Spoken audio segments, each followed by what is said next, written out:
जय गुरुदेव। कहानी संतों की जुबानी, नाम की कमाई।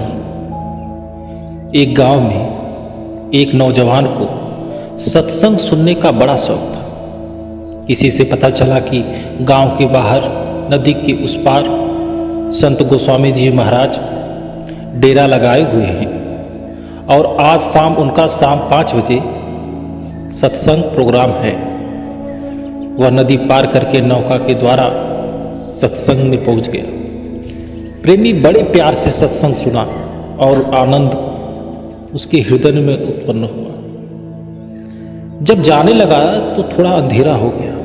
देखा तूफान बहुत ज्यादा था और बारिश के कारण नदी उफान पर चल रही थी। अब जितनी नौका वाले मल्लाह थे सब डेरे में रुक गए।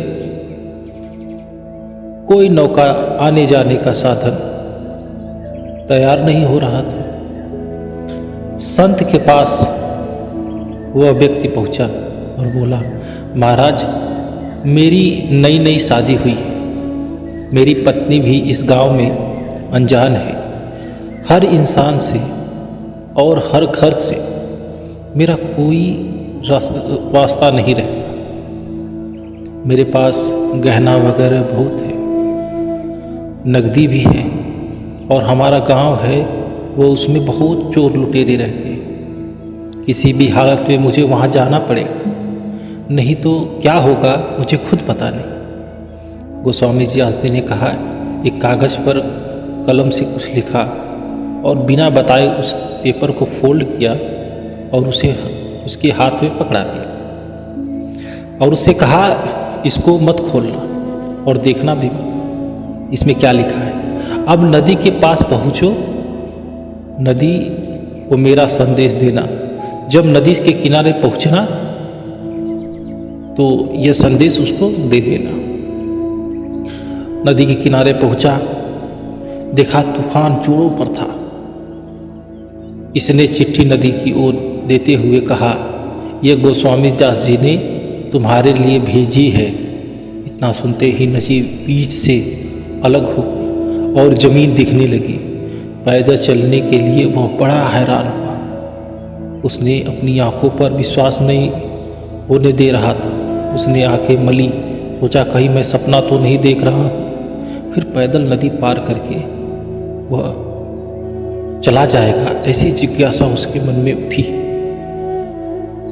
तो उसने इस चिट्ठी में क्या लिखा है यह अभी देख ले, ये सोचने लगा। जब उसने चिट्ठी खोली तो उसमें लिखा था राम।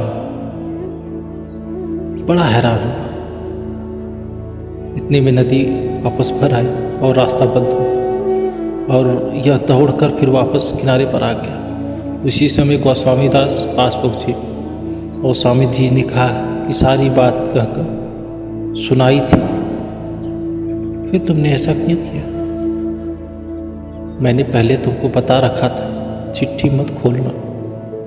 खैर उसी समय दूसरी चिट्ठी दी और कहा इस चिट्ठी को खोलना नहीं और वैसे ही करना जैसा कहा है। वह बड़ा हैरान था। गोस्वामी दास से पूछा कि चिट्ठी पर तो राम लिखा था, तो इसमें क्या अलग है? राम तो हर कोई लिखता है, पढ़ता है।